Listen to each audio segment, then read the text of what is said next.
Please be seated. Good morning, everyone. This is the case of the people of the state of Colorado versus James Egan Holmes, case number 12 CR 1522. The records reflect that Mr. Holmes is present with his attorneys, Ms. Nelson, Ms. Higgs, Ms. Spengler, Ms. Brady, and Mr. King. And the people are represented by Mr. Orman, Ms. Pearson, and Ms. Stitch McGuire. We are outside the presence of the jury. The jury sent out a note. It's a request, and it reads as follows. The jury requests a TV and DVD player, and it appears to be signed by the foreperson. I have marked the note as jury question number 1 during phase 3 deliberations. I have a proposed response which reads as follows. Dear members of the jury, this is in response to your request for a TV and DVD player. Which exhibit or exhibits are you interested in viewing? Would you please give copies of the question and the proposed response to the parties? And I'll give you folks a chance to review the question and the proposed response, and then let me know when you're ready to proceed.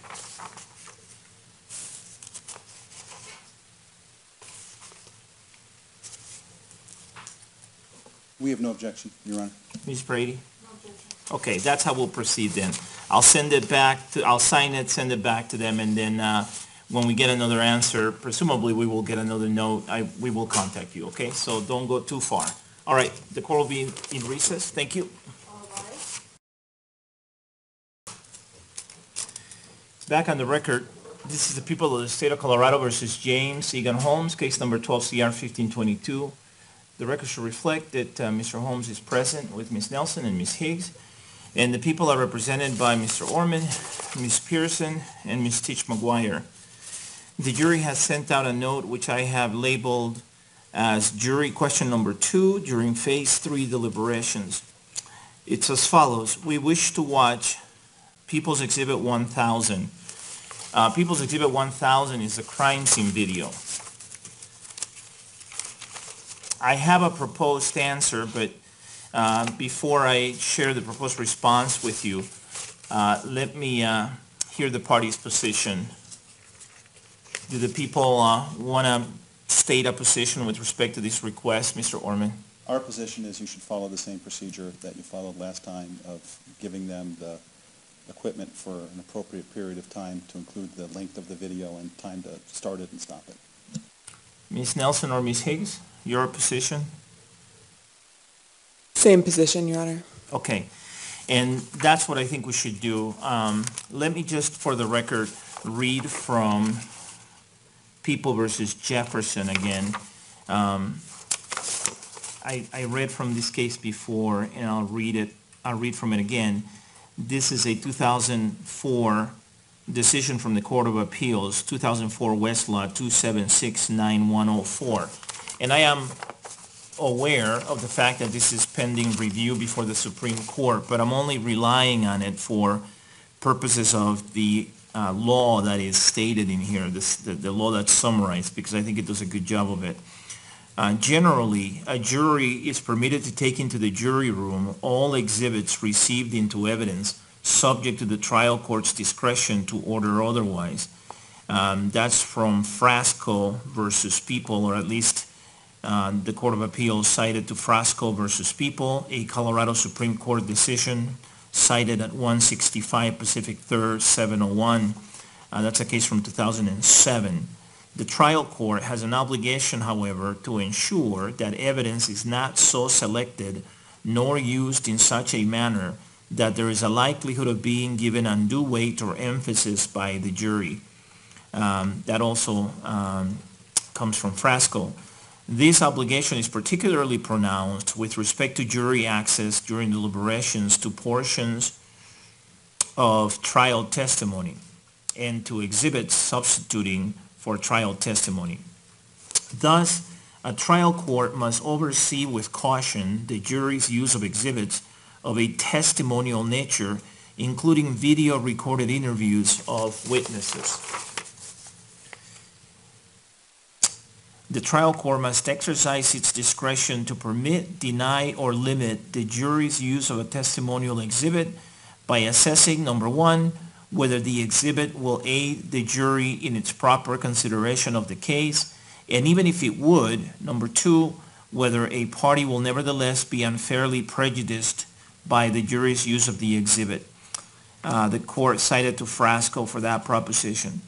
Ultimately, the court has an obligation to assure that juries are not permitted to use exhibits in a manner that is unfairly prejudicial to a party. That also comes from Frasco, F-R-A-S-C-O. So, number one, this is not a testimonial exhibit. This doesn't have any audio, and this is video of the crime scene in the theater. So this is not of a testimonial nature.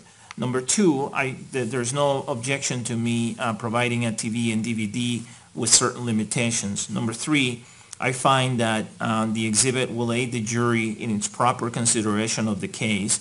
That's based on my knowledge of this case and my knowledge of the fact that the jury is deliberating now in phase 3 of the sentencing hearing, and the fact that the jury has specifically requested permission to view this particular video.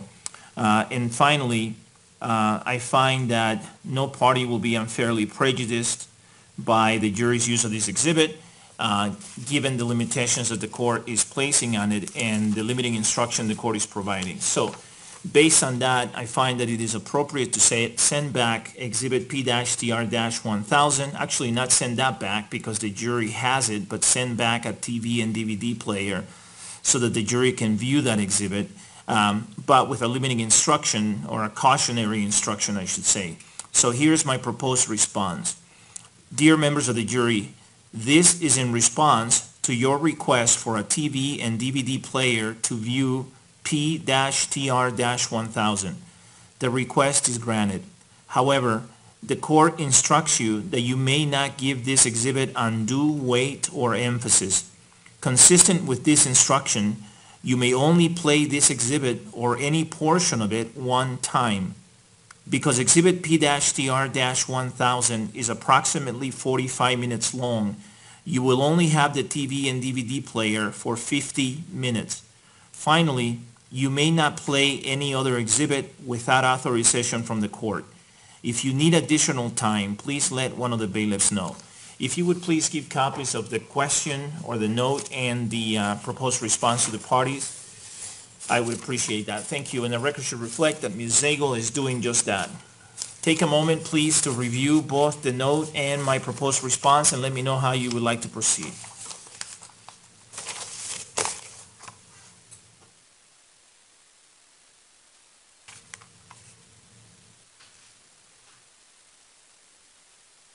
We agree, Your Honor. All right. Anything from the defense? Take your time.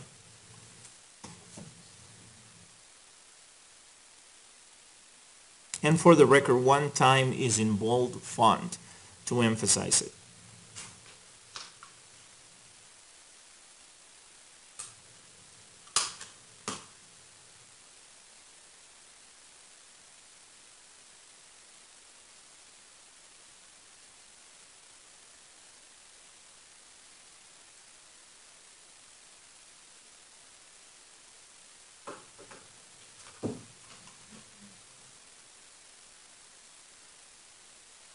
Your Honor, I recognize that we said we agree with the people. We don't. I am changing our position. I'm going to object to the jurors being able to watch this particular video. I think it's of a particularly graphic nature. I think it unduly emphasizes, perhaps improperly, any victim impact testimony that they've just heard. And we would object under the 5th, 6th, 8th, and 14th Amendments of the United States Constitution, as well as Article 2, Sections 16, 20, 23, and 25 of the Colorado Constitution. Any response, Mr. Orman? It's in evidence, Your Honor. The jury wants to see it. You've outlined the factors that the court should consider. And all of those factors, I think, can only lead to the conclusion that the jury should be able to view this video. I agree, and I don't understand the change of heart by the defense. I mean, initially the defense said he had no objection to having the court provide the jury the equipment necessary to view the exhibit, as long as the court provided the same type of cautionary instruction that it provided before. That's exactly what the court is doing. So I don't follow that. And given that the defense initially didn't have an objection It seems to me that they themselves don't feel particularly strongly about this, and I don't know what prejudice there will be. This was admitted into evidence. I stand by my ruling related the admissibility of the exhibit, and I have gone through the two-prong analysis in Frasco and DiBella, that's capital D, small e, capital B, small e, LLA.